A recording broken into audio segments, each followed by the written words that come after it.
Bonjour et bienvenue dans ce 7e cours de la partie Constitution et transformation de la matière du programme de terminale spécialité physique-chimie.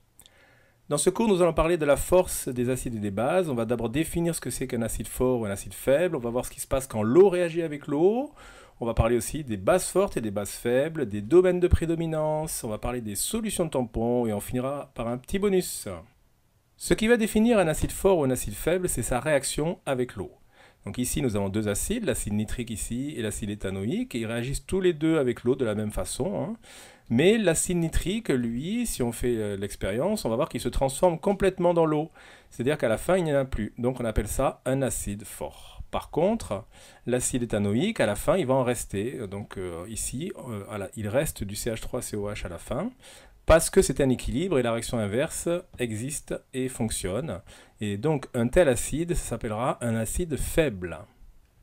Pour un acide faible, le X final sera inférieur au X max qu'on peut prévoir dans le tableau d'avancement. Par contre, pour un acide fort, ça sera le même. Autre exemple d'acide fort, l'acide chlorhydrique. En fait, l'acide chlorhydrique, c'est la solution que l'on réalise quand on mélange HCl avec de l'eau. HCl, c'est le chlorure d'hydrogène, et la solution aqueuse de chlorure d'hydrogène s'appelle l'acide chlorhydrique. Alors, sur la bouteille, vous verrez HCl, mais en fait, comme il est fort, eh bien en fait, tout se transforme, il n'y a pas de HCl dans la bouteille. Il y aura de l'eau, bien sûr, et puis des H3O+, et des Cl-. Quand un acide fort réagit avec l'eau, c'est assez facile de prévoir ce qui va se passer. Par exemple, ici, nous allons calculer le pH d'une solution V d'acide nitrique de concentration C.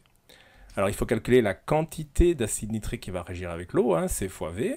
Et puis après, il suffit de faire un tableau d'avancement, et le tableau d'avancement va vous prévoir ce qui va se passer. Et donc, si on veut le pH, on va s'intéresser au H3O+. Ici, la quantité d'H3O+, à la fin de la réaction, c'est C fois V. Donc la concentration d'H3O+ à la fin de la réaction, c'est C fois V divisé par le volume. Et donc on retombe sur la concentration initiale de l'acide qu'on avait mis au début. Et donc le pH va valoir moins log de la concentration initiale. Donc vous voyez, c'est très simple de calculer le pH d'une solution d'acide fort. Il suffit de faire un tableau d'avancement. Pour un acide faible, c'est plus compliqué parce qu'évidemment, le tableau d'avancement ne va pas nous donner la valeur de XF. Alors comment faire? Exactement comme ce qu'on a vu dans le cours précédent, c'est-à-dire qu'on va se baser sur la constante d'équilibre de cet équilibre-là entre les deux réactions inverses. Alors la constante d'équilibre d'un acide sur l'eau, on la note Ka, parce que c'est une constante particulière, c'est l'acide sur l'eau. Ici, pour cet acide-là, elle vaut 1,5 10 puissance moins 5. Donc vous voyez, celle-ci, on la connaît. Et donc la valeur de cette constante d'équilibre va nous permettre de prévoir ce qui va se passer. On peut le faire ici. Donc qu'est-ce qu'on va faire? On va écrire la constante d'équilibre avec les valeurs finales. Donc ici, la concentration de CH3CO-, ça sera la quantité XF divisée par V. Pour les H3O+, c'est pareil. Et pour les CH3COH, on prend ce qu'il y a dans le tableau d'avancement et on divise par V. Si on réorganise tout ceci, on va arriver à une équation du second ordre qu'on sait résoudre sans problème. Et ici, on va trouver donc le résultat. XF est égal à 1,3 10-3 mol. Avec XF, on en déduit facilement le pH, parce que XF, c'est la quantité d'H3O+ à la fin. Donc la concentration d'H3O+ à la fin, c'est XF divisé par V. Et donc on peut calculer la valeur du pH final. Vous voyez que le calcul est plus compliqué qu'avec un acide fort, mais par l'intermédiaire de la constante d'équilibre et de la résolution d'une équation du second degré, on arrive à nos fins. Pour arriver à prévoir ce qui va se passer avec un acide faible, il nous faut l'information de la constante d'équilibre, donc de la réaction de l'acide sur l'eau. On appelle ça la constante d'acidité. En regardant dans les livres, on trouve facilement ces constantes d'acidité. Et plus cette constante d'acidité est forte, plus on dit que l'acide est fort. C'est-à-dire que la réaction va se passer dans le sens 1 de plus en plus. Alors que si la constante est faible, ça veut dire qu'elle va se passer plus dans le sens 2. Les valeurs de ces constantes sont assez petites, donc en fait on préfère donner souvent le pKa. Le pKa, c'est moins log de la valeur du Ka. Donc vous verrez souvent à la place des constantes d'acidité le pKa qui correspond, donc c'est très facile de passer de l'un à l'autre. Mais attention, le pKa il va grandir dans l'autre sens, c'est-à-dire que plus le pKa est grand, plus la constante d'acidité sera petite cette fois-ci. L'eau peut se comporter comme un acide, donc voyons ce qui se passe quand l'eau va réagir avec l'eau. En effet, l'eau fait partie de deux couples acido-basiques, et donc l'eau en tant qu'acide peut réagir sur de l'eau qui va prendre le rôle de base. Et donc dans ce cas-là, on va fabriquer des H3O+, et des OH-. Cette réaction est très importante et s'appelle l'autoprotolyse de l'eau. Donc en fait, l'eau pure n'existe pas, hein. De l'eau va réagir sur elle-même, et dans l'eau pure, vous aurez aussi DH3O+, et DOH-. Cette réaction est un équilibre, en fait, hein, c'est l'équilibre de deux réactions inverses, et on lui attribue donc une constante d'équilibre, et cette constante d'équilibre, on va la noter KE, et elle va vouloir ici la concentration d'H3O+, multipliée par la concentration de OH-. Il n'y a pas H2O parce que c'est le solvant en grande majorité. Cette constante d'équilibre, elle vaut 10 puissance moins 14 à la température de 25 degrés, et elle est très importante, donc on lui donne un nom, on appelle ça le produit ionique de l'eau. KE, c'est le produit ionique de l'eau. Évidemment, on définit le pKe de la même façon qu'on avait défini le pKa, hein. Le petit p veut dire moins log 2, et le pKe ici, il va valoir 14. Alors dans l'eau pure, il n'y a que de l'eau, mais en fait c'est faux, hein, parce que l'eau va réagir sur elle-même et fabriquer des H3O+, et des OH-. Mais dans l'eau pure, en fait, il y aura autant de H3O+, que de OH-, parce qu'ils ont été fabriqués ensemble.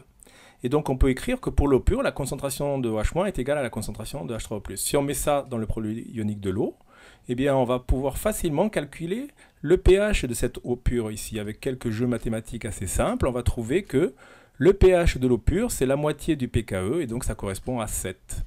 Et donc au pH 7, la moitié du pKe, on a ce qu'on appelle une solution neutre qui n'est ni acide ni basique, et qui est caractérisée par le fait qu'il y a autant de H3O+, que de OH-. Les solutions qui ont des pH inférieurs sont qualifiées d'acides, parce qu'il y aura plus de H3O+, que de OH-. Et celles qui ont un pH entre 7 et 14 sont les solutions basiques, et dans celles-ci, il y aura plus de OH- que de H3O+. Donc cette répartition des ions H3O+, et OH- en fonction du pH est vraiment très importante, il faut absolument que vous l'ayez en tête.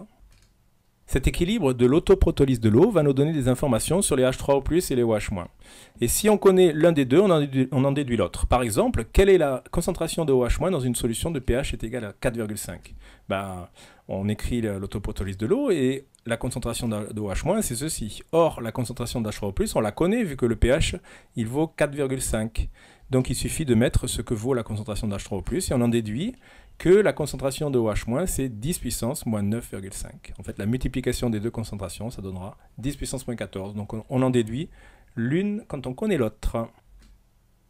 Pour les bases, ça fonctionne comme pour les acides. On parle de base forte et de base faible. C'est la même définition, c'est-à-dire qu'une base forte, c'est une base qui va se dissocier complètement, qui va réagir complètement sur l'eau, et donc qui va fabriquer des AH et des OH-, alors que la base faible, elle aura un équilibre, et donc ça ne va pas se dissocier complètement. Alors les bases faibles sont plus ou moins faibles. Alors on ne parlera pas en terminale de constante d'acidité de cette réaction-là. Par contre, on peut vous dire que en fait, plus la base est forte, plus son acide conjugué est faible, et inversement. Donc vous voyez, si on classe les acides de plus en plus forts comme ceci, tout ça ce sont des acides faibles, hein, mais quand on les classe suivant leur pK, c'est-à-dire qu'ils sont de plus en plus forts quand on monte, et bien en fait, en descendant ce classement, on a des bases de plus en plus fortes. Il faut que vous connaissiez aussi la star des bases fortes, c'est la soude. Alors la soude, c'est la solution de NaOH, l'hydroxyde de sodium. Donc c'est une base forte, donc elle se dissocie complètement dans l'eau, et donc dans une solution de soude, en fait, vous n'aurez pas d'hydroxyde de sodium. Vous aurez juste de l'eau, le solvant, hein, et puis des Na+, et des OH-. Pour une base forte, c'est assez facile de prévoir ce qui va se passer avec de l'eau, hein, quand elle va réagir avec de l'eau, parce qu'elle se transforme complètement. Donc c'est le tableau d'avancement qui va nous prévoir ce qui va se passer. Le tableau d'avancement va nous donner la quantité de OH- qui va être fabriquée. Cette quantité va nous donner la concentration d'OH-. Quand on a la concentration d'OH- avec l'autoprotolyse de l'eau, on en déduit la concentration d'H3O+. Et donc, quand on a la concentration d'H3O+, on peut en déduire le pH. Donc on peut démontrer, hein, voilà comme je le fais ici, que le pH d'une solution de base forte sur l'eau, c'est moins log de Ke plus log de C, ou écrit dans l'autre sens. Pour les bases faibles, c'est un peu plus compliqué parce qu'il faut passer par une constante d'équilibre, mais ce n'est pas au programme de terminale, donc vous verrez ça plus tard. Voyons ce qu'on appelle les domaines de prédominance. On vient de voir qu'un acide faible réagit avec l'eau de façon partielle, et donc on a un équilibre entre la forme acide et la forme basique. Et vous voyez qu'il y a les H3O+, qui jouent un rôle, donc on aimerait savoir quand est-ce qu'il y a plus de AH, quand est-ce qu'il y a plus de A-. Et ça, c'est lié en fait à la concentration d'H3O+. Alors pour comprendre ceci, on va prendre l'expression de K et on va s'amuser à prendre moins log de tout ceci. Alors si je prends moins log de K, je peux écrire que c'est moins log de tout ceci, vous voyez, et puis on peut dissocier. Ça va faire moins log d'A- sur H, moins log d'H3+, et là on reconnaît quelque chose qui correspond à la définition du pH. Et donc ici, on a quelque chose qui correspond à la définition du pK. Donc on peut réécrire tout ceci de cette façon-là. pK est égal à moins log d'A- sur H plus pH, et donc on peut le réécrire comme ceci. Alors ceci est intéressant parce que si on a pH est égal à pKa, il faut que le logarithme de A- sur H vaille 0. Et ceci est vrai si la concentration de A- est égale à la concentration de AH. Donc sur une échelle de pH, à la valeur du pH qui vaut le pKa, vous pouvez être sûr que la concentration de A- est égale à la concentration de AH. Et en fait, c'est assez simple d'en déduire qu'en dessous, c'est les AH qui vont dominer, et au-dessus, c'est les A- qui vont dominer. Et ça, ce sont les domaines de prédominance. Donc en fait, la forme acide va dominer si le pH de la solution est inférieur au pKa, et la forme basique va dominer au-delà. On voit ça très bien ici avec un indicateur coloré. Donc un indicateur coloré, c'est un couple acido-basique qui a des couleurs différentes pour sa forme acide et sa forme basique. Et là, vous voyez que la forme acide, elle est rouge et la forme basique, elle est jaune. Et donc on peut en déduire que le pKa, il est entre pH 3 et pH 4. Là, on a le domaine de prédominance de la forme acide et là, le domaine de prédominance de la forme basique. Un autre exemple avec les domaines de prédominance, en parlant des acides aminés. Donc les acides aminés, ce sont les briques essentielles qui constituent la vie sur Terre. Il y en a une vingtaine et nous sommes tous fabriqués avec ces petites briques-là, tout ce qui est vivant sur Terre. Alors un acide aminé, c'est une molécule comme ceci. On appelle ça un acide alpha-aminé parce que sur le carbone alpha, là, celui qui est juste après le carbone de la fonction acide, il y a une fonction amine. Dans cette molécule, vous avez deux parties qui ont des propriétés acido-basiques, le OH d'ici qui est un acide faible avec un pK aux alentours de 2,3 et le NH2 qui est ici qui est aussi un acide faible avec un pKa d'à peu près 9,10. Ceci nous permet de prévoir comment on va retrouver cette molécule en fonction du pH. Sur une échelle de pH, on peut repérer les valeurs des deux pKa et ceci va nous permettre en fait de voir sous quelle forme cette molécule va être rencontrée en fonction des différents pH. En dessous des deux pK, ce sont les formes acides des deux groupes ici que l'on va rencontrer. Donc la forme acide de OH, c'est OH, mais la forme acide de NH2, c'est NH3+. Donc en dessous du pKa1, on va rencontrer l'acide aminé de cette façon-là. Au-dessus de ce pKa1, eh bien c'est ici qu'on va passer en forme basique. Et donc cette fois-ci, on garde le NH3+ identique, mais on perd le H+ du OH. Et au-delà des deux pKa, on a les deux groupes qui sont sous leur forme basique. Et donc, on va trouver cette fois-ci l'acide aminé sous cette forme-là. Donc, vous voyez, en fait, l'acide aminé, on l'écrit de cette façon-là, comme une molécule qui n'a pas de charge électrique.